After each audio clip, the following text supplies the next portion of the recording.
जय कुंज बिहारी जय गोपीजन वल्लभ जय गिरिवर धारी जय गिरिवर धारी यशोदानंदन ब्रज जनरंजन यशोदानंदन ब्रज जनरंजन यमुना तीरा बनचारी जय राधा माधव जय कुंज बिहारी हरे कृष्ण कृष्ण कृष्ण कृष्ण हरे हरे हरे राम राम राम हरे हरे हरे कृष्ण कृष्ण कृष्ण हरे हरे हरे राम राम राम हरे हरे गोविंद बोलो हरि गोपाल बोलो राधा रमन हरि गोविंद बोलो जय राधा माधव राधे जय राधा श्याम सुंदर राधे जय राधा कुंज बिहारी राधे जय राधा दामोदर राधे जय राधा गोविंद राधे जय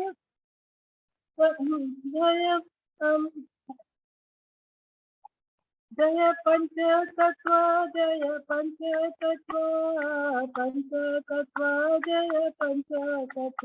जय गौरानिताई जय गौरानिताई जय गौरानिताई निताई गौर हरि बोल जय जय प्रभुपाद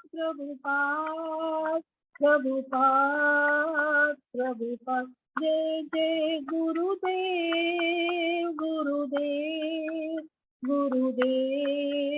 गुरुदेव हरि नाम संकीर्तन की जय श्री प्रभुपाद की जय। हरि बोल। बहुत बहुत धन्यवाद अनीता माता जी को, बहुत ही सुंदर कीर्तन कराया और आशा करता हूँ सभी भक्तों ने बहुत अच्छे से कीर्तन किया। अभी हम लोग मंगलाचरण करते हैं। दंडवत प्रणाम प्रभु जी। प्रणाम माता जी। ओम अज्ञानतिमिरान्धस्य ज्ञानाञ्जन शलाकया चक्षुरुन्मीलितं येन तस्मै श्री गुरुवे नमः। श्री चैतन्य मनोभीष्टं स्थापितं येन भूतले स्वयं रूप कदा मह्यं ददाति स्वपदान्तिकं। वन्देऽहं श्री गुरु श्रीयुतपथकमलं श्री गुरुन् वैष्णवांश्च श्री रूपं साग्रजातं सहगना रघुनाथं वितं तं सजीवं स्वाद्वैतं सावभूतं परिजं सहितं कृष्ण चैतन्य देवं श्री राधा कृष्ण पादान सहगना ललिता श्री विशाखा वितांत च नमो विष्णुपादाय कृष्ण पृष्ठाय भूतले श्रीमते भक्ति वेदांत स्वामिनीति नामने। नमस्ते सरस्वते देवे गौरवाणी प्रचारिणे निर्विशेषा शून्यवादी पाश्चात्य देशधारिणे वांछा कल्पतरुभ्यस्य कृपा सिन्धुभ्येव च पतितानां पावनेभ्यो वैष्णवेभ्यो नमो नमः। नमो महावदान्याय कृष्ण प्रेम पदायते कृष्णाय कृष्ण चैतन्य नामने गौरत्मिषे नमः। हे कृष्ण करुणा सिंधु दीन बंधु जगतपते गोपेश गोपिका कांत राधा कांत नमस्तुते। तप्त कांचन गौरांगी राधे बिंदाबनेश्वरी विषभानुसुते देवी प्रणमामि हरिप्रिय। नीलांचल निवासाय नित्याय परमात्मने बलभद्र सुभद्रायां जगन्नाथाय ते नमः। जय श्री कृष्ण चैतन्य प्रभु नित्यानंद श्री अद्वैत गदाधर श्रीवासादि गौर भक्तबिंद मुखम करोति वाचालम पंगु लंगे गिरिम यत्कृपातम हम वंदे श्री गुरु दीनतारिणम परमानंद माधवम श्री चैतन्य ईश्वरम। हरे कृष्णा कृष्ण कृष्णा हरे हरे, हरे राम राम राम। हरे कृष्णा।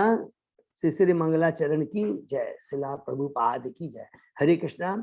आज के इस भागवतम चर्चा में, कक्षा में सभी भक्तों का हार्दिक स्वागत है। मैं सभी भक्तों के चरणों में अपना दंडवत प्रणाम करता हूँ।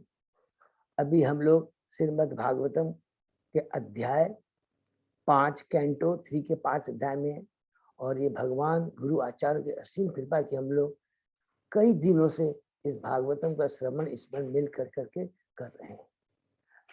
प्रथम ये 5 अध्याय के पहले हमने जो 4 अध्याय कैंटो 3 के कंप्लीट किया उसका हम लोग पुनरावृत्ति करते हैं। प्रथम अध्याय में विदुर महाराज के प्रश्न है। वो प्रश्न किनसे है? वो प्रश्न है उद्धव जी से है।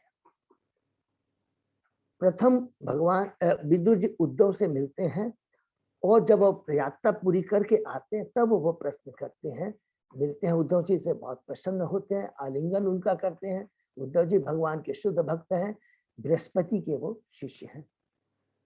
वो भगवान और भगवान से संबंधित बहुत सारे किस प्रश्न करते हैं। ये पहला अध्याय है। दूसरे अध्याय में हम प्रवेश करते हैं कृष्ण का स्मरण।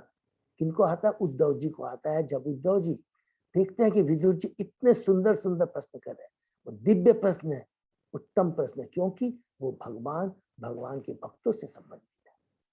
वो मानव स्तर से उठ करके आध्यात्मिक स्तर पर पहुंच जाते हैं। एक मुहूर्त तक कुछ नहीं बोल पाते, अर्थात 48 मिनट तक कुछ नहीं बोलते हैं। फिर वो अपना नॉर्मल मानवीय स्तर पे आते हैं और विदुर जी के एक एक प्रश्नों का बहुत सुंदर से प्रथम 24 श्लोकों के अंदर वो भगवान की सीक्वेंस में नहीं बोल रहे हैं, जस्ट स्टार्ट ही करते हैं कि तुमने भगवान हमारी कुशलता के बारे में पूछा। अरे जहां भगवान नहीं वहां हमारी कुशलता कैसे रह सकती? कृष्ण रूप ईश्वर अस्त हो चुका है।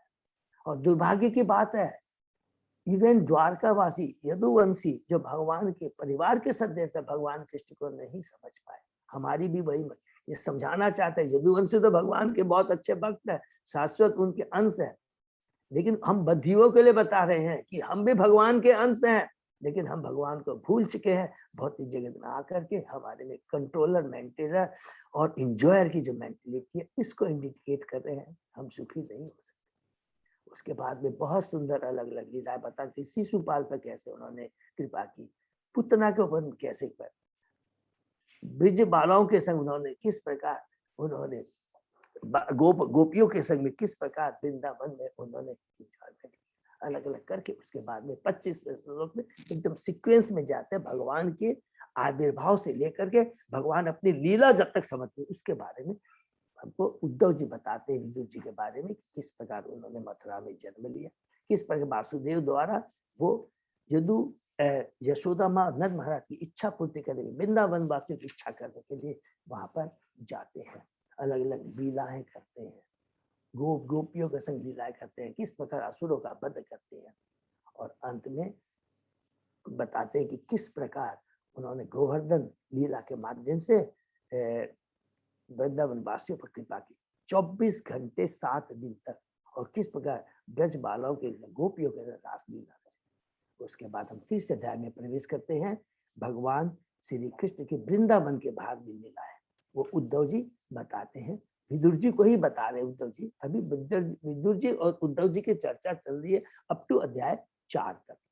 तो तीसरे अध्याय में वृंदावन के बाहर की लीलाओं के बारे में हमने अलग से डिटेल में पढ़ा कि किस प्रकार भगवान ने कंस का वध किया, किस प्रकार उन्होंने सांदीपनि मुनि से शिक्षा ग्रहण की, किस प्रकार उन्होंने भीम पर कृपा की, किस प्रकार उन्होंने मुचकुंदा पर कृपा की, जरासंध को किस प्रकार भीम के हाथ मरवा करके भीम को श्रेय प्रदान किया, कलावन यौवन को मरवा करके मुचकुंदा को श्रेय प्रदान किया। अलग अलग सारी लीलाओं के बारे में बता दें किस प्रकार क्षेत्र का युद्ध जब समाप्त होता है, युधिष्ठिर महाराज के सिंहासन पर स्थापित किया। दुर्योधन मरता है तो भगवान को खुशी नहीं होती है, क्यों नहीं होती है? कि वो भी भगवान का अंश है।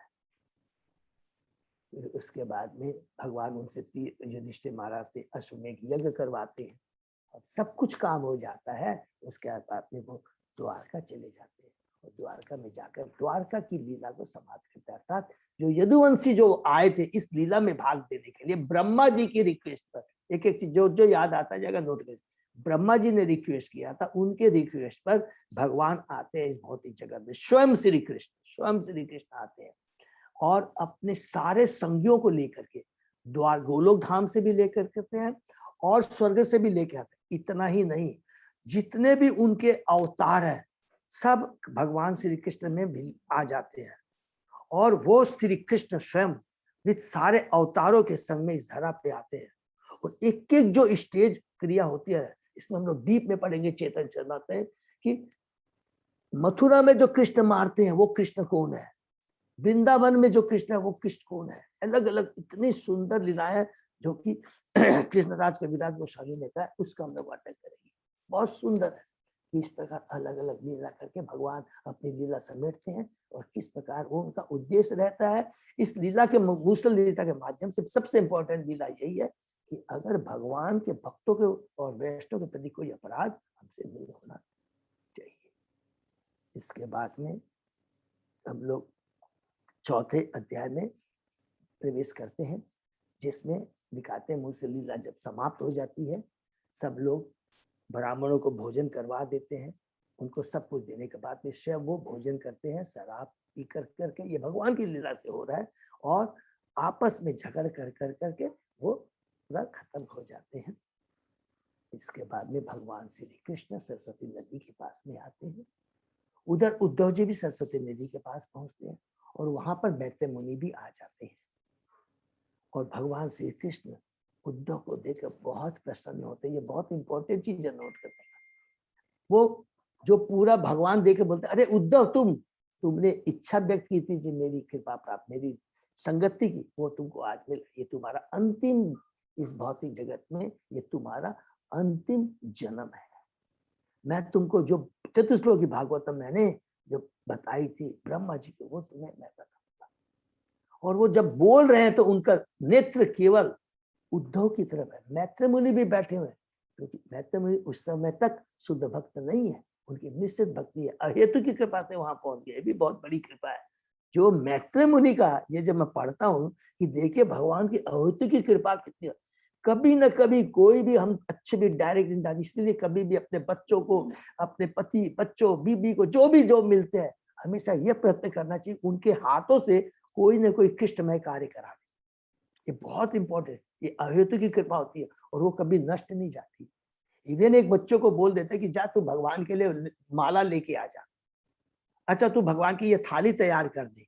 ये एक एक चीज, क्योंकि कहते हैं भक्ति में किया हुआ कोई भी कार्य खराब माने व्यर्थ नहीं जाता है। ये बहुत इंपॉर्टेंट सीखता है। तो मैत्रेय मुनि वहां आते हैं, सुनते हैं भागवतम भक्त, लेकिन भगवान के जैसे कृष्ण के ऊपर ही रहते हैं। कृष्ण बहुत खुश हो जाते हैं, उद्धव जी बहुत खुश हो जाते हैं और कहते हैं कृष्ण तुम्हारी महिमा अपरंपार है, तुम्हारी ये विरोधी लीला है, तुम हो कुछ और भौतिक जगत में जो करते हो गृहस्थ जीवन में आप तुम करते हो, डर के भाग जाते हो, जरासंध से डर के भाग जाते हो, द्वारका भाग जाते हो, द्वारका आप स्थापना करवाते हो। इस तरह की आपकी लीला है अपरंपार, हम लोग भ्रमित हो जाते हैं। इस तरह कह कर कर करके फिर विदुर जी को कहते हैं कि कृष्ण को अब मुझे याद करके मैं बहुत दुखी हो रहा हूँ। और विदुर जी भी बहुत दुख होते हैं जब सुनते हैं कि किस प्रकार पूरी लीला सुनते हैं कि किस प्रकार हस्तिनापुर जितने भी उनके संबंधी थी अब इस भौतिक जगत में नहीं रहे, भगवान स्वयं श्री कृष्ण वहां पर नहीं रहे। विदुर जी कहते हैं उद्धव जी को आप मुझे अपना गुरु बनाइए, मुझे दिव्य ज्ञान प्रदान किया, जो दिव्य ज्ञान जो उद्धव गीता आपको भगवान श्री कृष्ण ने दिया है वो ज्ञान जो कि आपने अर्जुन को भी नहीं दिया था कृष्ण से होगा। उद्धव जी कहते हैं मैं क्वालिफाई नहीं हूं। बगल में ही हरिद्वार में गंगा तट पर मैत्रेय मुनि है जो से वहां विराजमान थे, आप उनके पास में जाइए। विदुर जी बहुत इंटेलिजेंट है, तुरंत समझ जाते हैं उद्धव जी का बोलने का उद्देश्य। जो भगवान का भक्त होता है सारे शिष्टाचार सब कुछ समझता है, तर्क नहीं किया उन्होंने, तुरंत वो वहां चले जाते और इधर में जब समाप्त होता है विदुर जी का उद्धव जी का जो वार्तालाप यहाँ समाप्त होती है, और उसमें जो इम्पोर्टेंट लास्ट में जो हम लोग ने पढ़ा कि परीक्षित महाराज सुखदेव गोस्वामी से कहते हैं उद्धव को ही अकेला उन्होंने क्यों वहां पे छोड़ा, क्योंकि उसका उद्देश्य था कि भगवान जानते थे कि अभी इस धरा में एकमात्र उद्धव ही मेरा परम विश्वासी परम भक्त है, और वो ज्ञान जो दिव्य ज्ञान है जो मैंने देना चाहता हूँ किनके लिए, बद्ध जीवों के लिए, स्पेशली बद्रिकाश्रम में जो ऋषि मुनि उनको देने के लिए, इसके लिए यही एक उपयुक्त है। और यही एकमात्र कारण था भगवान वहां पर उद्धव को कहते हैं कि नहीं, पहले तुम बद्रिकाश्रम जाओ और उसके बाद ये तुम्हारा अंतिम जन्म है, उसके बाद तुम मेरे धाम आ जाना। और इधर में विदुर जी चले आते हैं हरिद्वार में और मैत्रेय मुनि से मिलते हैं। हमने 5वें अध्याय में प्रवेश करते हैं कि मैत्रेय मुनि से विदुर जी की वार्ता, ये बहुत इंपॉर्टेंट, जिसमें प्रथम में ही विदुर जी की दिव्यता, उनकी भक्ति के बारे में हमको दृष्टिगोचर है। कैसे? उनके प्रथम प्रश्न से। प्रश्न क्या रहता है कि बद्ध जीव इस भौतिक जगत में सुखी होना चाहता है। प्रत्येक व्यक्ति, देखिए एक वर्ड लिखा था इस श्लोक के अंदर ही, प्रत्येक व्यक्ति, कुछ व्यक्ति नहीं लिखा है, प्रत्येक व्यक्ति सुखी होना चाहता है, लेकिन सक्सेस नहीं होता। क्यों नहीं सक्सेस होता है? क्योंकि वो सकाम कर्म में लगा रहता है, भौतिक चीजों के प्रति आसक्त है, उसके लिए प्रयास करता है। और भौतिक जगत की सुविधाएं, भौतिक जगत के संबंध, भौतिक जगत का ज्ञान कभी भी हमें सुख नहीं दे सकता, क्योंकि आत्मा का जो सुख है वो किसमें है? भगवान के नाम गुण रूप लीलाओं के कीर्तन और श्रवण कीर्तन में ही। भगवान के नाम कीर्तन सुनने से ही आत्मा जीवित रहता है, और उसके अलावा कोई दूसरी सुन। और फिर विदुर जी कहते हैं यही दिव्य ज्ञान देने के लिए जो आपके परम भक्त है, भगवान के जो परम भक्त, आप जैसे परम भक्त हैं, अपना नहीं बोलते हैं, इस जगत पे विचरण करते रहते हैं। आप मुझे भगवान की दिव्य लीलाओं के बारे में बताइए। मैंने अपने व्यासदेव पिता से कब सुना था? हम लोग ने तात्पर्य में पढ़ा था कि जब वो तीर्थ यात्रा में थे विदुर जी, उस समय प्रभुपाद जी कहते हैं कि उस समय वो व्यासदेव जी से भी मिले थे, और उस समय उन्होंने पूरा सब कुछ महाभारत पुराण सुनाया था, लेकिन उसके अंदर में उनको सेटिस्फेक्शन नहीं था। स्वयं व्यासदेव जी को ही सेटिस्फेक्शन नहीं था, जो हमने पढ़ा था कैंटो 1 के 5वें अध्याय में। खुद 4-5वें अध्याय में जब नारद मुझे कहते कि तुम उदास क्यों, तब स्वयं व्यासदेव जी कहते हैं मैंने इतने पुराणों की रचना की है, इतना महाभारत की रचना की है, तो भी मुझे सेटिस्फेक्शन क्यों नहीं होता है? देखिए इतने भगवान के सुख है, उसके बाद भी क्यों नहीं होता है? क्योंकि आत्मा का वो भोजन नहीं है महाभारत में, जिसके अंदर में राजनीति के बारे में, आर्थिक के बारे में, वो भौतिक आनंद आता है, शरीर को भोग के लिए है, लेकिन आत्मा का आनंद उसमें नहीं होता। आत्मा का आनंद केवल एकमात्र लगातार बार बार कृष्ण के नाम गुण लीलाओं का श्रवण कीर्तन होना। और यही चीज विदुर जी मैत्रेय मुनि को बोल रहे हैं, स्वयं बोल रहे हैं। उसके बाद में कहते हैं कि मुझे भगवान की पुरुष अवतार के बारे में बताइए, भगवान की जो लीलाएं हैं। पूरी यहाँ पर 5वें क्वेश्चन में बोलते हैं हमको भगवान की लीलाओं के बारे में। कौन सी लीला? सृष्टि लीला के बारे में बताइए। भगवान की जो लीलाएं है अपरंपार है। भगवान की जितनी हम लीला सुनते जाएंगे, भौतिक चीजों के प्रति अनासक्ति बढ़ती चली जाती है। ये एकदम इसमें बहुत अच्छी बात है। आसक्ति कम होकर नहीं लिखा, अनासक्ति बढ़ी जाती है, माने डिटैचमेंट बढ़ता चला जाता है। और उसके बाद में कहते हैं कि भगवान की अपरम लीला अपरंपार है। सकाम कर्मी है, भगवान से सोचते हैं कि भौतिक भोग देने के लिए, भौतिक हमारी सुविधाओं को देने। ज्ञानी सोचता है अरे भगवान का नाम है, ये भौतिक जगत दुखालय है। ये सकाम कर्मी बेचारे कितने अधर्मी है, कितने दुर्भाग्यशाली हैं कि भौतिक चीजों के प्रति लालायित रहते हैं। नहीं, ये भौतिक जगत दुखालय है, यहाँ से निकल रहा है। वो सोचते मैं बहुत महान हूँ, ज्ञानी। लेकिन जो भगवान का शुद्ध भक्त होता है वो सोचता है ये बेचारे सकाम कर्मी, ये भी दुर्भागी है, इवन ये ज्ञानी भी दुर्भागी है, क्योंकि ये केवल भौतिक जगत से छुटकारा पाने की प्रयत्न करते हैं। इससे कल्याण नहीं है। परम कल्याण तो भौतिक जगत से छुटकारा पा करके भगवान के चरणों में अपने को समर्पित करके भगवान की सेवा में अपने को समर्पित करना, यही परम लक्ष्य है। इसलिए भगवान का जो शुद्ध भक्त है वो परम होता है। करने के बाद में फिर 15वें श्लोक में बोलते हैं कि मुझे भगवान की सृष्टि लीला के बारे में बताइए। इधर में 16वें श्लोक में हम आते हैं। सततम मित्र मुनि बोलना शुरू करते हैं। कौन से श्लोक से? 18वें श्लोक, 17 श्लोक से बोलना शुरू करते हैं कि विदुर, तुम्हारे प्रश्न महान है। तुमने जो प्रश्न किया इससे मेरा कल्याण हो, क्योंकि जब प्रश्नकर्ता जो श्रोता होते हैं, भक्तमय होते हैं, तो वक्ता को भी आनंद आता है। वक्ता के ऊपर कृपा होती है श्रोताओं के द्वारा। तुम फिर उनके ऐश्वर्य बताते हैं, उनके वंशज के बारे में बताते हैं। आप भगवान के भक्त हो, आप व्यास देव के पुत्र हो। बताते हैं कि माता पिता अगर भक्त होते हैं तो उनके संतान भी परम भक्त होते हैं। ये बहुत इंपॉर्टेंट बताता है। और तुम तो यमराज के अवतार हो। ये तो मांडक मुनि के अभिशाप से चल के इस जन्म में तुम यहाँ पर दासी पुत्र हो।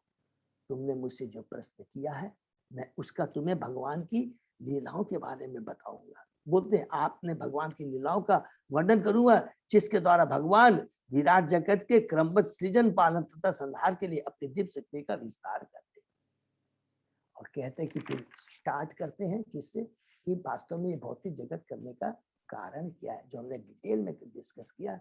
भगवान बहुत कृपालु है। हम बद जीवों पर कल्याण करने के लिए वो बहुत चिंतित हो जाते हैं। मेरा बद जीव इतना जिद्दी कर रहा है, भौतिक जगत में जाना चाहता है, मेरी अपनी संतान है, मेरा अपना अंश है, शाश्वत अंश है, तो उसके लिए मुझे पूरी व्यवस्था करनी चाहिए। तो कृपालु भगवान इस भौतिक जगत में सारी व्यवस्थाएं करते हैं। हम बद जीवों के लिए खुद आते हैं, शास्त्रों को भेजते हैं, भक्तों को भेजते हैं, सारी भौतिक, इससे बड़ी कृपा और भगवान की क्या हो सकती। उसके बाद में हम लोगों ने पढ़ा कि धीरे धीरे यहाँ पर हम लोग 26वें श्लोक से एक एक करके बताते हैं। पुरुष अवतार से हम लोग ने स्टार्ट किया, उसको हम लोग ज्यादा डिटेल में जाएंगे क्योंकि बहुत डिटेल में कर दिया किस प्रकार वो दृष्टिपात करते हैं। प्रधान, फिर प्रधान से महत्त्व, फिर महत्व से मिथ्या अहंकार, जो कि तामस तमोगुणी होता है। और उस मिथ्या अहंकार 3 भाग में किया, जब सतोगुण में होता है, रजोगुण में होता है, तमोगुण में होता है, तो किस प्रकार 23 तत्वों की ये सृष्टि होती है। उसके बाद में कल हम लोग ने स्पेशली डिस्कस किया कि जो 5 जो तत्व है, पृथ्वी अग्नि जल वायु का, और 5 तन मात्रा है, किस प्रकार उनका होता, बहुत सुंदर कि सूक्ष्म से स्थूल होता है, और इसके कर करके और लास्ट में जाके जो पृथ्वी होती है उसके अंदर 5 तन मात्रा है, सब स्पर्श रूप रस गंध होती है। इसके करने के बाद में हमने 38वें श्लोक में पढ़ा, बहुत इंपॉर्टेंट श्लोक है, जिसके अंदर में देवताओं की पोजीशन के बारे में बताते हैं। हमने पढ़ा मैत्रेय मुनि देवताओं के बारे में बताते हैं। समस्त भौतिक तत्वों के नियंत्रक देव भगवान विष्णु ने शक्त्यावेश अंश में इन देवताओं, ये जो अवतार है, ये शक्त्यावेश भगवान के ये देवता है, ये भगवान के स्पेशल अंश है। मनुष्य भी, हम भी हैं, पक्षी पशु सभी भगवान के अंश है, लेकिन जो देवता है ये स्पेशल भगवान के अंश है। चूंकि उन्हें विश्व के विभिन्न कार्य सौंपे गए थे और चूंकि वे उन्हें करने में असमर्थ थे, अतः उन्होंने भगवान की स्तुति करना शुरू की। ये बहुत इंपॉर्टेंट चीज है ये करके, कि देवता जैसे लोग बोल रहे हैं कि आपने जो कार्य हमको दिया है, जो पोजीशन दी है, हम लोग असमर्थ है, क्योंकि वी नीड योर गाइडेंस। हमको नॉलेज चाहिए, डायरेक्शन चाहिए, नॉलेज चाहिए, और काम करने के लिए जो आपने दायित्व दिया है उसके लिए मुझे पोटेंसी माने हिम्मत और शक्ति चाहिए। ये बहुत इंपॉर्टेंट। देखिए हम लोग यहाँ पर कितनी इंपॉर्टेंट, ये क्या कह रहे हैं, सब कुछ भगवान ने दिया है। भगवान की इच्छा खाली क्या है, भगवान से जो हमने दिया, केवल हमको क्या चीज चाहिए, जो अल्प स्वतंत्रता जो भगवान ने हमको दी है उसका हमको सदुपयोग करना है। देवताओं को सारी चीजें मालूम, उसके बाद में भगवान के पास क्यों जाते हैं? तो हमारे पास जितने भी भौतिक चीजें हैं, कोई चीज की कमी नहीं है। कमी है तो केवल एक चीज है, कृष्ण भावना मृत की कमी है। अगर हम केवल कुछ भी हमारे पास हो, कम बेसी योग्यता नहीं, केवल कृष्ण के पास, वो भी क्या करना है, करना कुछ नहीं, खाली डिजायर करना है। अल्प स्वतंत्रता को खाली डिजायर करना है कि हे कृष्ण, सब कुछ तुम, मैं तुम्हारी भक्ति कैसे करूं, बस इतना बोल दीजिए, इतनी डिजायर कर दी, बाकी सारा काम, डायरेक्शन, नॉलेज, सारा अरेंजमेंट कृष्ण अपने आप करते। और यहाँ पे इसलिए प्रभुपाद जी कहते हैं, देवताओं के बारे में कहते हैं, ये देवतागण भगवान के विशेष अंश हैं, नियंत्रित जो द्वारा देवताओं का तिरस्कार नहीं होना चाहिए। वे सभी भगवान के महान भक्त होते हैं, जिन्हें विश्व के कुछ कार्य संपन्न करने के लिए ये भार सौंपा गया है। भगवान का भक्त उन उत्तरदायित्व पदों को कारण उनका सम्मान करता है, जिन पर भगवान ने उनको नियुक्त किया। साथ ही साथ भगवत भक्त उन्हें परमेश्वर नहीं मान बैठता। ये बहुत इंपॉर्टेंट बात था। वो महान भक्त है, भगवान के स्पेशल भक्त है, लेकिन वो भगवान नहीं है, भगवान केवल एकमात्र श्री कृष्ण है, ये याद रखना पड़ेगा। उन्होंने कहा। तो उसके बाद विश्वनाथ चक्रवर्ती की एक हमने कमेंट्री पढ़ी थी, ये लास्ट में प्रभुपाद जी ने स्पेशली दे दिया कि ठीक है भगवान को स्पेशल पोस्ट दिया है, सब कुछ दिया, उस हिंट में बोल दिया विश्वनाथ चक्रवर्ती ने, लेकिन भगवान समभाव रखते हैं। भगवान किसी के प्रति भाव, ये नहीं कि ये अच्छा है इसको कम ज्यादा, माँ किसी के प्रति वो समभाव रखते हैं। जिस प्रकार गंगा का जल होता है, जो आम के पेड़ को भी वही गंगा जल देता है और नींबू के पेड़ को भी वही गंगा जल जाता है, लेकिन कौन किस भाव से एक्सेप्ट करता है उसमें उसी तरह के गुण आते हैं। आम का जो पेड़ होता है आम मीठे होते हैं और नींबू का पेड़ से जो नींबू है वो कड़वे होते हैं। ये हमारे ऊपर निर्भर करता है कि भगवान की कृपा को हम कैसे लें। तो यहाँ पर करके आज हम लोग आगे शुरू करते हैं, ठीक है।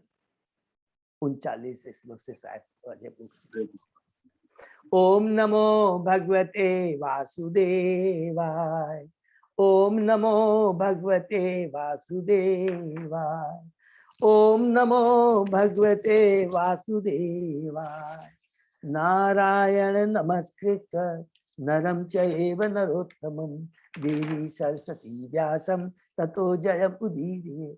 नष्टप्रायेषु अभद्रेषु नित्यं भागवत सेवया भगवती उत्तम श्लोके भक्ति भवति नैष्ठिनी। आराधयो भगवान ब्रजेश तनय ततदाम वृंदावनम रमया काचित उपासना व्रजवधु वर्गेण्य कल्पिता। श्रीमद् भागवतम प्रमाणम अम्लम प्रेमा पुमर्थो महान। श्री चैतन्य महाप्रभो मतम इदम तत् आदरो न पर। हरे कृष्ण कृष्ण कृष्ण हरे हरे, हरे राम राम राम हरे हरे। श्लोक नंबर 39। Okay, thank you. अध्याय 5 कैंटो 3 शुरू करते। देव ऊचु नमाम ते देव पद अरविंदनम प्रपन्न तापे उपशम आतपत्रम यत मूल केता यतयो अंजसाउरु संसार दुखम वै उत्क्षिपन्ति। हरि बोल। बहुत इंपॉर्टेंट। देवता कह रहे हैं, देवताओं ने कहा हे प्रभु आपके चरण कमल शरणागतों के लिए छाते के समान। हरि बोल, इसको अंडरलाइन कर लेंगे। आपके चरण कमल शरणागतों के लिए छाते के समान है, जो संसार के समस्त कष्टों से उनकी रक्षा करते हैं। सारे मुनिगण उस शरण के अंतर्गत समस्त भौतिक कष्टों को निकाल फेंकते हैं। अतः हम आपके चरण कमलों को सादर नमस्कार करते हैं। तो भगवान के चरण कमल उस अम्ब्रेले के समान है। तो इस भौतिक जगत की बरसात रूपी जितने भी कष्ट हैं, देखिए बरसात हमने पढ़ा था कई बार, भौतिक जगत दुखालय, इसमें कभी सुख मिल नहीं सकता है। हम इसके अंदर आ गए हैं, तो भगवान के चरण रूपी अम्ब्रेला का अगर हम आश्रय लेते हैं तो ये सारे दुख रूपी जो जब बरसात हो रही है उससे हम लोग सुरक्षित हो जाए। अम्ब्रेला टान ले तो हम भीजते नहीं है ना, बरसात हो रही है, बरसात को नहीं रोक सकते हैं, लेकिन बरसात में भीजने से हम बच जाते हैं। तो ऐसे हैं भगवान के चरण कमल। बहुत इंपॉर्टेंट, बहुत अच्छा। तात्पर्य पढ़ते हैं। ऐसे अनेक साधु महात्मा है जो पुनर्जन्म तथा अन्य समस्त भौतिक कष्टों पर विजय पाने के प्रयास में लगे रहते हैं। देखिए कितनी बढ़िया बात प्रभुपाद जी कहते हैं, जो पुनर्जन्म तथा समस्त भौतिक कष्टों पर विजय पाने में लगे रहते हैं, किंतु उनमें से जो लोग भगवान के चरण को ग्रहण करते हैं वे बिना कठिनाई के ऐसे सारे कष्टों को पूरी तरह उतार फेंकते हैं। अर्थात भगवान के चरण कमल, भगवान की कृपा के बिना, भगवान का आश्रय लिए बिना इस भौतिक जगत के कष्टों को कोई भी उबार नहीं सकता। आज हम यहाँ बैठे हुए हैं, आप कोई भी हम एग्जाम्पल ले लीजिए, बड़ा से बड़ा साइंटिस्ट, बड़े से डॉक्टर, वैज्ञानिक, इंटेलिजेंट पर्सन, डॉक्टर, जज, वो क्या हमारे कष्टों को दूर कर सकता है? कुछ नहीं कर सकता है। जो खुद ही बंधा हुआ हो भौतिक जगत में, वो दूसरे के कष्ट कैसे? केवल भगवान के चरण कमल जो इस कष्टों से हमें छुटकारा दिला सकते। अन्य लोग जो विविध प्रकार के दिव्य कार्यों में लगे रहते हैं, ऐसा नहीं कर सकते। उनके लिए ऐसा कर पाना बहुत कठिन है। ये भगवान के शरण के में गए बिना मुक्त होने के लिए कृत्रिम विधि का चिंतन कर सकते हैं, किंतु ऐसा संभव नहीं है। ऐसी मिथ्या मुक्ति से मनुष्य पुनः इस भौतिक जगत में आ गिरता है, चाहे वह कितनी कठिन तपस्या क्यों न करी। हम देखिए बहुत सारे प्रयास करते हैं, बहुत सारी घटनाएं करते हैं, क्या होती है हमारे साथ बहुत सारी प्रॉब्लम है, और एक प्रॉब्लम तब सोल्व हो जाती है, हम लोग बहुत खुश होते हैं, हमने बहुत बड़ा तीर मार दिया। फिर उसके बाद में कल देखते हैं दूसरी प्रॉब्लम आ गई, तीसरी प्रॉब्लम, इसी तरह माया लगा।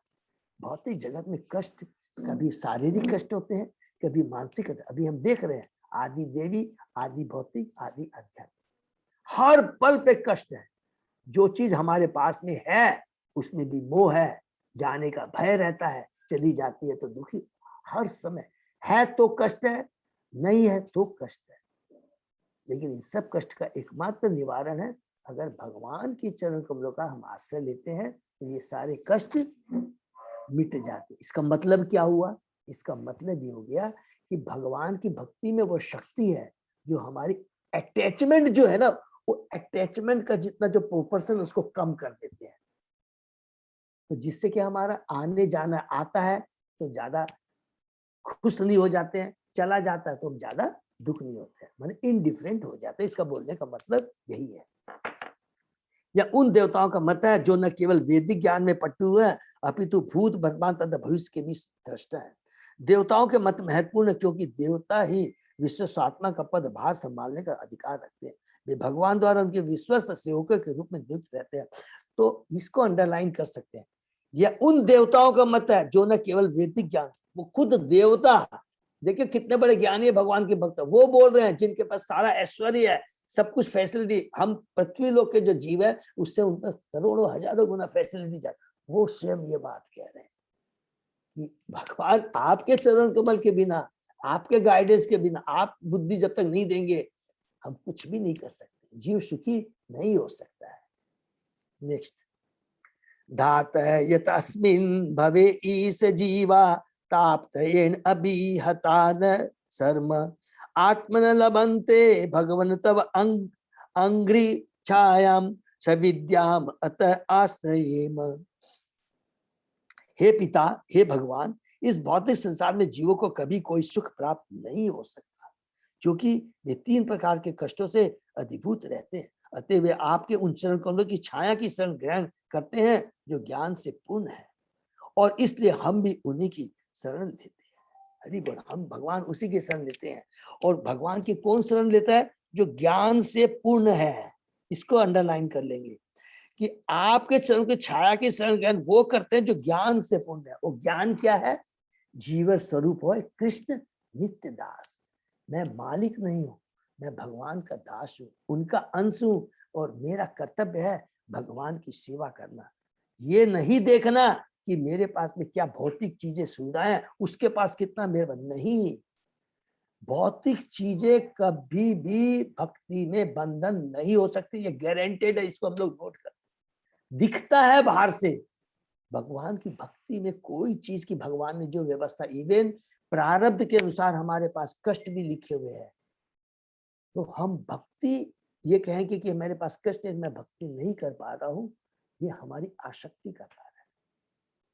ये हमेशा याद रखें कि भक्ति भगवान की किसी भी अवस्था में, किसी भी पोजीशन में, किसी भी शारीरिक सुविधा असुविधाओं में हम कर सकते हैं, और यही ज्ञान है।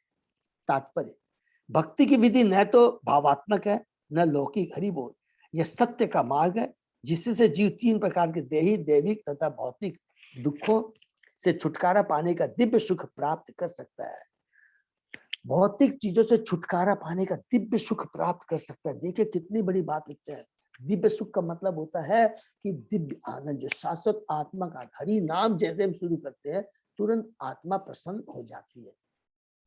और भौतिक जो कष्ट है, लेकिन वो इतना बरीला का कहते हैं, वो कष्ट अनुभव नहीं होते, तुरंत मन में आ जाता है ना। कि लिखा तो है, क्योंकि भगवान ने स्वयं कहा है कि देवी ऐसा गुण में मम माया दुरत, मेरी ये बहुत ही बड़ी माया, बड़ी दुरत।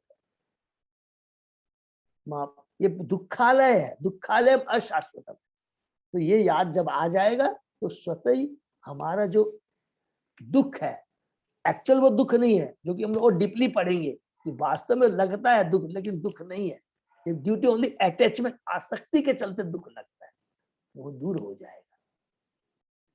भौतिक जगत द्वारा बद्ध कोई भी जीव, चाहे वह मनुष्य हो, पशु हो, देवता हो या पक्षी, उसे आध्यात्मिक, शारीरिक या मानसिक आदि भौतिक जीवों द्वारा प्रदत्त तथा आदि देवी उत्पातों के फल, जो अभी चल रहा है कोविड का, कष्ट भोगने पड़ते हैं। उसका सुख बद्ध जीवन के कष्टों से मुक्त होने के लिए कठिन संघर्ष के अतिरिक्त कुछ भी नहीं होता, किंतु उसकी रक्षा का एक ही उपाय है, और वह भगवान के चरण की शरण ग्रहण करना। यह तर्क कि उचित ज्ञान प्राप्त किए बिना मनुष्य भौतिक कष्टों से मुक्त नहीं हो सकता, असंदिग्ध रूप से सत्य है। किंतु भगवान के चरण कमल दिव्य ज्ञान से पूर्ण होते हैं, अतः उनके चरण कमलों को स्वीकार करने से उस आवश्यकता की पूर्ति हो जाती है। इसकी व्याख्या हम प्रथम स्कंद में कर चुके हैं। वासुदेव भगवती भक्ति योग प्रयोजित जनयतयाशु वैराग्यम ज्ञानम च यत अहेतुकम। भगवान वासु की भक्ति में ज्ञान का अभाव नहीं है।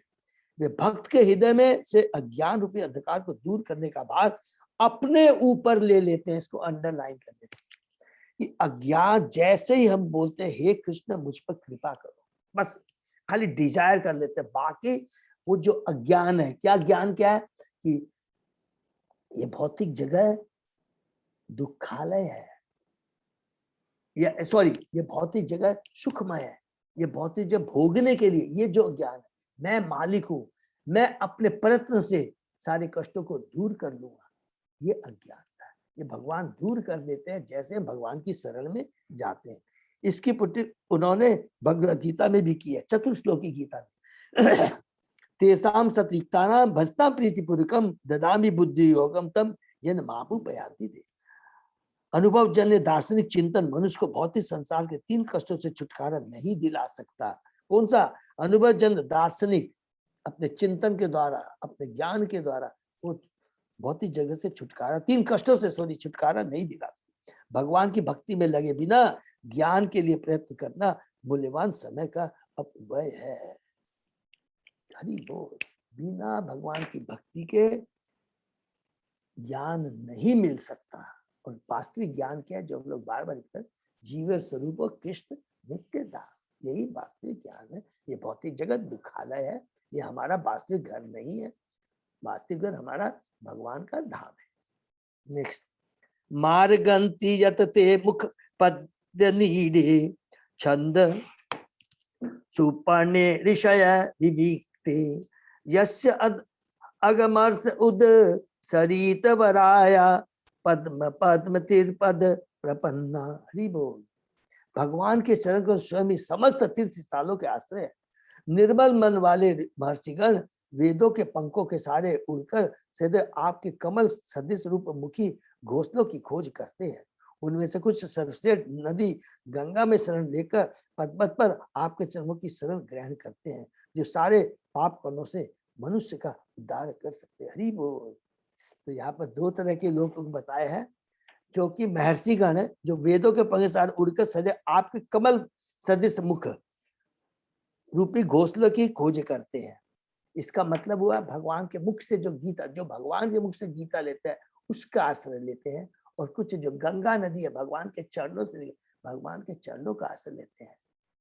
जो उच्च कोटि के, जैसे कि बहुत बड़े बड़े ज्ञानी होते हैं, आचार्य विश्वनाथ चक्रवर्ती वगैरह, ये भगवान, ये तो ऑलरेडी भगवान के चरणों में रहते ही हैं। और उसके बाद में वो क्या करते हैं, भगवान की जो वाणी है उसको ग्रहण समझ करके, तत्व को समझ करके, हम जैसे जो बद्ध जीव है भगवान की शरण में तो आ गए हैं, लेकिन हमको पूरा ज्ञान नहीं है। हम लोग साधक है, हम लोग साधन भक्त है, और वो क्या है, मुक्त भक्त है, माने जो स्वरूप सिद्ध व्यक्ति जिसको बोलते हैं, जो विश्व इस आचार्य। और हम लोग क्या है, प्रैक्टिसिंग व्यक्ति कर रहे हैं, दोनों भक्त हैं।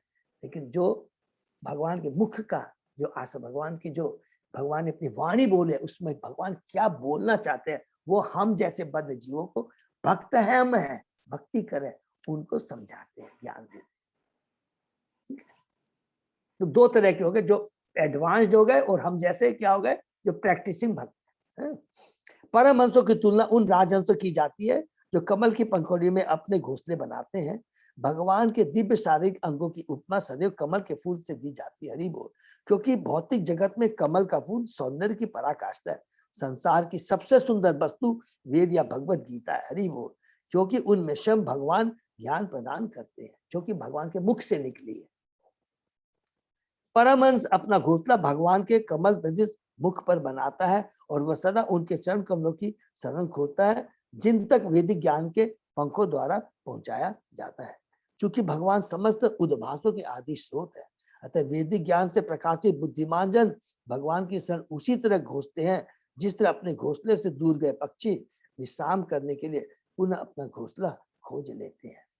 तो पक्षी घोंसला कहाँ बनाते हैं, ऊपर बनाते हैं, नीचे नहीं, ऊपर बनाते हैं। और जो शरणार्थी होते हैं, जो गंगा जल का स्नान, वो भगवान के चरणों रूपी गंगा, जहां से भगवान के चरणों से गंगा निकली है, उसका आश्रय लेते हैं। दोनों दोनों भक्त हैं, दोनों भक्त हैं। एक एडवांस भक्त है और एक साधन भक्त है, जो चरणों का वो करते हैं। चूंकि भगवान समस्त उद्भासों के आदि स्रोत, अतः वैदिक ज्ञान से प्रकाश बुद्धिमान जन भगवान की शरण उसी तरह खोजते हैं, जिस तरह अपने घोंसले से दूर गए पक्षी विश्राम करने के लिए पुनः अपना घोंसला खोज लेते हैं। समस्त वैदिक ज्ञान भगवान को समझने के लिए, जैसा कि भगवान ने भगवत गीता में कहा, सर्वस्य चाह हृदय सन्निविष्टु मत स्मृति ज्ञानम पौनश्च वेदस्य च सर्वे वेदांत कृत विदेह चाह। बुद्धिमान जो हंस हृदय सभी तरह से भगवान की संज्ञान करते हैं, और वे विभिन्न दर्शनों के विषय में व्यर्थ का चिंतन करते हुए मानसिक धरातल पर नहीं मंडराते।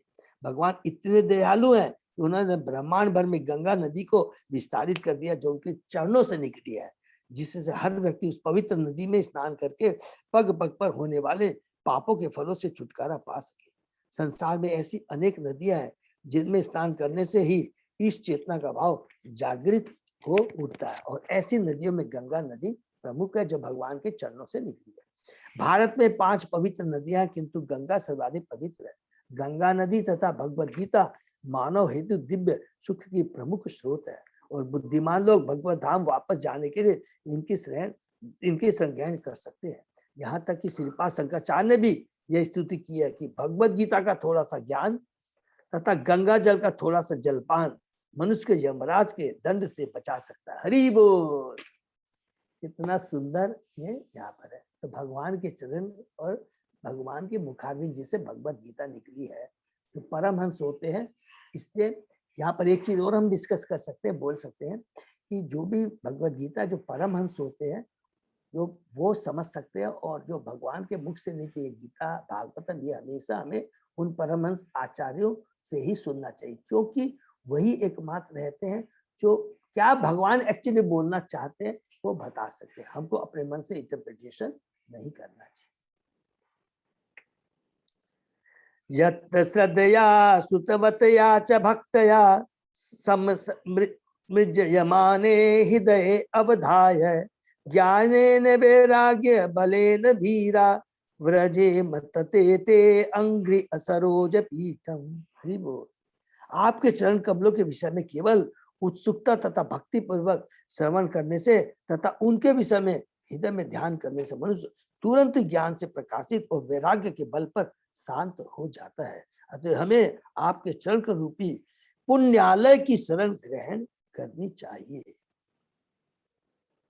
देखिए कितनी बढ़िया बात लिख रहा है।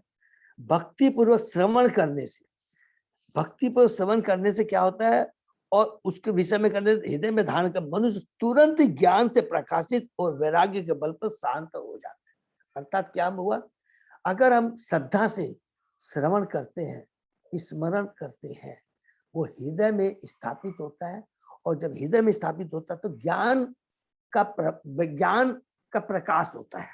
अभी तक हम अंधकार में हम हैं कि भौतिक जगत सुखालय है, लेकिन जैसे ही भगवान के नाम गुण का श्रवण करते हैं और जैसे वो हृदय में आता है तो अंधकार मिट जाता है और हम वैराग्य के बल पर शांत हो जाते हैं। तो इसका मतलब क्या हुआ, जैसे दिव्य ज्ञान प्राप्त होता है, ये भौतिक जगत दुखालय है, इसके प्रति कोई अटैचमेंट नहीं होना चाहिए, तो क्या हो जाता है, वैराग्य उत्पन्न हो जाता है। अर्थात अटैचमेंट जब नहीं रहता है और जब वैराग्य उत्पन्न हो गया तो ऑटोमेटिकली मन शांत हो जाएगा। आज मेरे पास कोई चीज है, इसके प्रति मेरा अटैचमेंट है, मेरा कोई संबंध है, पुत्र पत्नी के प्रति मेरा भौतिक अटैचमेंट है। याद रखेंगे, एक आध्यात्मिक अटैचमेंट बहुत अच्छी बात है, लेकिन भौतिक अटैचमेंट है। जैसे ही मेरे को दिव्य ज्ञान मिल जाता है, ये सभी भगवान के अंश हैं। यहाँ पर तो भगवान ने हमारा एक जन्म का लिए एक टेम्पररी संबंध बनाया है, और उस संबंध का हमको कैसे सदुपयोग करना है, ये एक दूसरे से मिलकर करके कृष्ण भावनामृत का आपस में हम लोग अपने में ग्रोथ करें, हैं, वो कार्य है भौतिक अटैचमेंट। तो ये चीज जब से जैसे ही समझ जाते हैं तो इसका मतलब वैराग्य उत्पन्न हो जाता है, और जब वैराग्य उत्पन्न हो जाता है तो जब भी कुछ भी हमारा माने कुछ भी हो जाए, ये चीज हमसे बिछुड़ गई या चीज हमारे पास, तो हमको दुख नहीं होता था, हम शांत हो जाते हैं। तो बहुत इंपॉर्टेंट। अतः हमें आपके चरण कर्म रूपी पुण्यालय की शरण ग्रहण करनी चाहिए। तात्पर्य, उत्सुकता तथा भक्ति पूर्वक भगवान के चरणों का ध्यान करने के चमत्कार इतने मान होते कि कोई अन्य विधि इनकी बराबरी नहीं कर सकती। हरि बोल। केवल भगवान की भक्ति, भगवान के चरणों का आश्रय लेना, इससे बराबर, इससे बड़ा ज्ञान और इससे बड़ा चमत्कार और कोई दूसरी दिव्य शक्ति नहीं कर सकती, जो हमें इस भौतिक जगत में रहते हुए आनंद की प्राप्ति दे सकता है। भौतिकतावादी जनों के मन इतने विक्षुब्ध रहते हैं कि उनके लिए निजी नियमित प्रयासों द्वारा परम सत्य की खोज कर सकना प्राय असंभव होता है। किंतु ऐसे भौतिकतावादी जन भी दिव्य नाम, यश, गुण इत्यादि के विषय में श्रवण के प्रति थोड़ी सी उत्सुकता से ज्ञान तथा वैराग्य प्राप्त करने की अन्य सभी विधियों को मात कर सकते हैं। हरि बोल। बद्ध जीव देहात्म बुद्धि के प्रति लिप्त रहता है, अतः वह अज्ञान में पड़ा रहता है। आत्मज्ञान का संवर्धन भौतिक अनुराग से वैराग्य उत्पन्न करा सकता है, और ऐसे वैराग्य के बिना ज्ञान का कोई अर्थ नहीं होता। भौतिक भोग के लिए सबसे भयावह आसक्ति है यौन जीवन। यौन जीवन के प्रति आसक्त व्यक्ति को ज्ञान से भिन्न समझना चाहिए, माने पशु समझना चाहिए। ज्ञान के पश्चात वैराग्य होना ही चाहिए।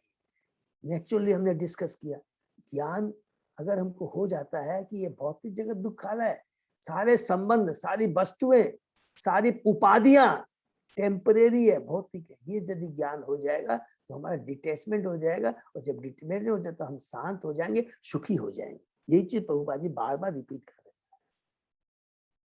आत्म साक्षात्कार की यही विधि है। आत्म साक्षात्कार के लिए ज्ञान तथा वैराग्य अनिवार्य है, और यदि कोई व्यक्ति भगवान के चरणों की भक्ति करता है तो ये दोनों अनिवार्य तत्व तुरंत प्रकट होते हैं। इसको अंडरलाइन कर लेंगे।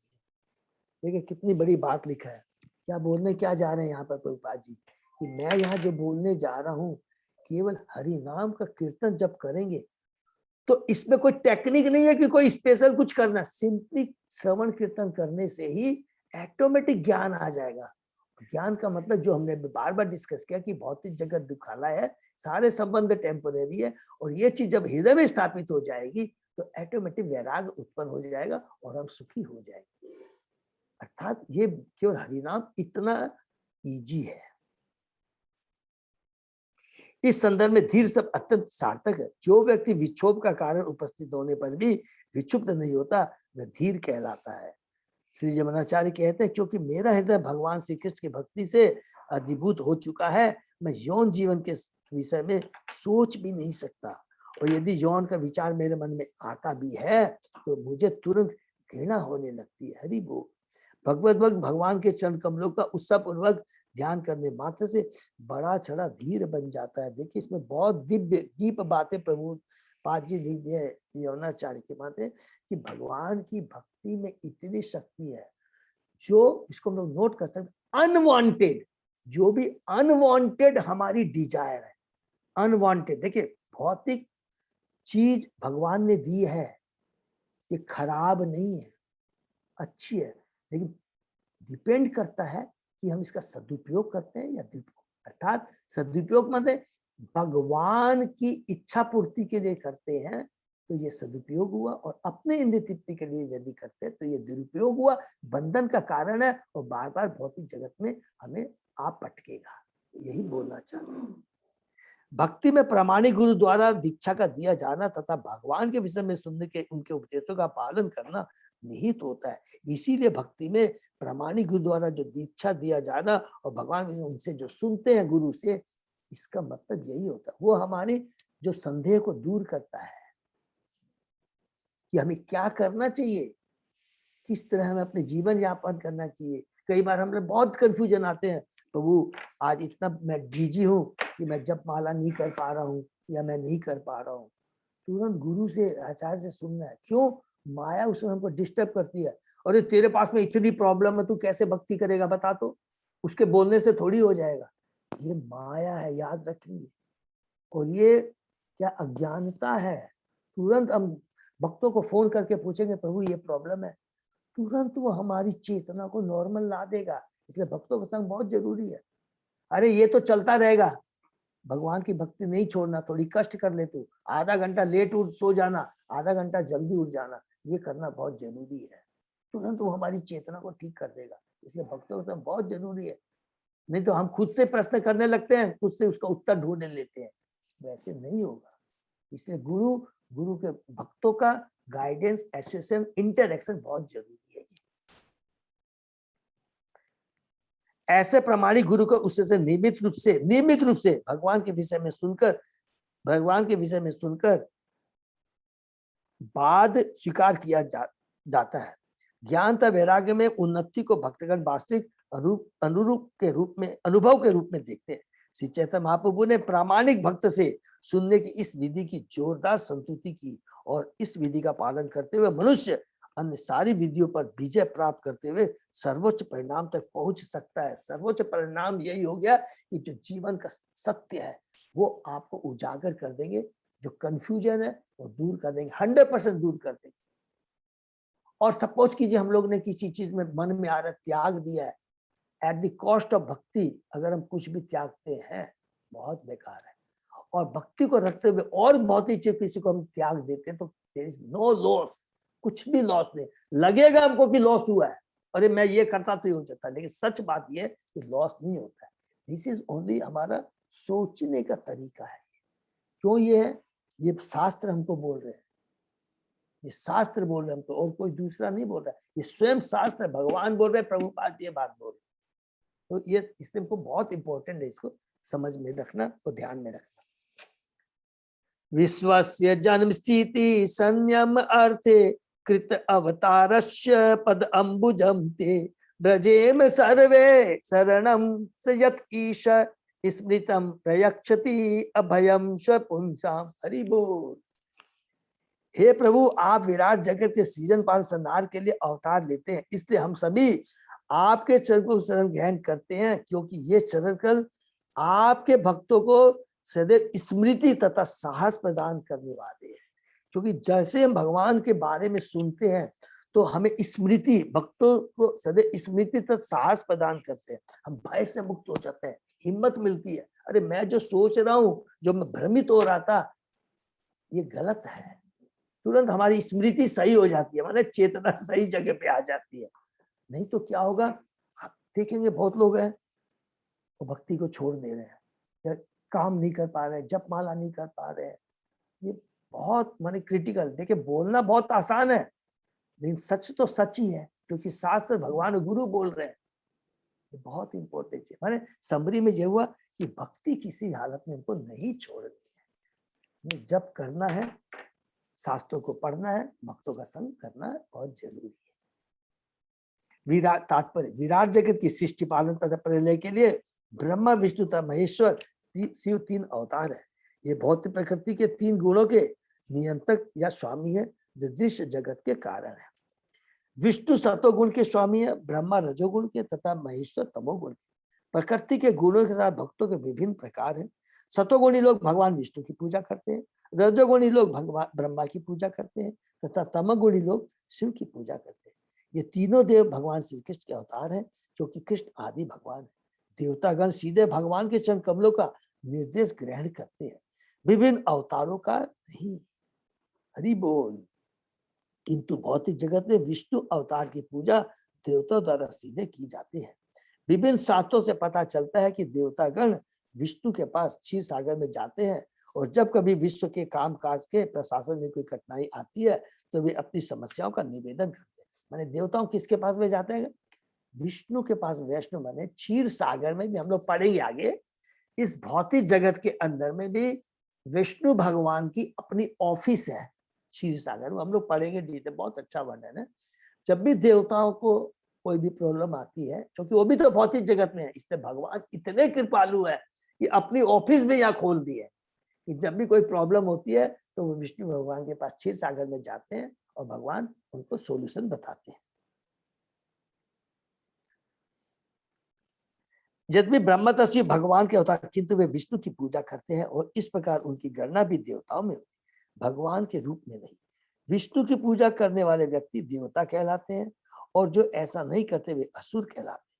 विष्णु सदैव देवताओं का पक्ष लेते हैं, किंतु ब्रह्मा तथा शिव कभी कभी असुरों का पक्ष लेते हैं। ऐसा नहीं है कि उनमें रुचि लेने से वे उनके समान बन जाते हैं, अपितु कभी कभी असुरों पर नियंत्रण प्राप्त करने के लिए वे ऐसा कुछ करते हैं। इसको प्लीज अंडरलाइन कर लें, बहुत इंपॉर्टेंट बात है आपके पास, कि हम बच्चों कंफ्यूजन नहीं हो जाए। यहाँ पर ये बोलते हैं कि जो ब्रह्मा विष्णु महेश तीनों भगवान के ही अवतार है, नंबर 1। दूसरा, भगवान श्री विष्णु जो है पालन करते हैं, ब्रह्मा जी सृष्टि करते हैं और शिव संहार करते हैं। ये हो गया सृष्टि के एक बात। ब्रह्मा जी कभी कभी ये देवता है जो बहुत रजोगुणी होते हैं, उनको वरदान देते हैं। शिव भगवान है जो तमोगुणी होती है, उनको फेवर करते हैं। वो वास्तव में फेवर नहीं करते हैं, नोट कर लेंगे। जो बहुत ज्यादा रजोगुणी होते हैं वो भक्तों को कंफ्यूज नहीं कर दे, तो ब्रह्मा जी और देवता उसको पकड़ लेते हैं कि जाकर के तो भक्तों को डिस्टर्ब नहीं करे। अरे तू क्या कर रहा है, भौतिक जगत ही तो सब में सब कुछ है, खाओ पियो मौज उड़ाओ, रह ज्यादा से ज्यादा धन कमाओ, यश कमाओ, ये काम करो। ऐसे रजोगुणियों को, तमोगुणी जो होते हैं शिव जैसे, वो जाकर के भक्तों को डिस्टर्ब नहीं करते, तो शंकर भगवान उनको पकड़, अच्छा तेरे को गांजा पसंद है, ठीक है, तुम गांजा को मैं भी पी रहा हूँ, इसलिए उनको पकड़ के रखते हैं जिससे कि वो भक्तों को डिस्टर्ब नहीं करते।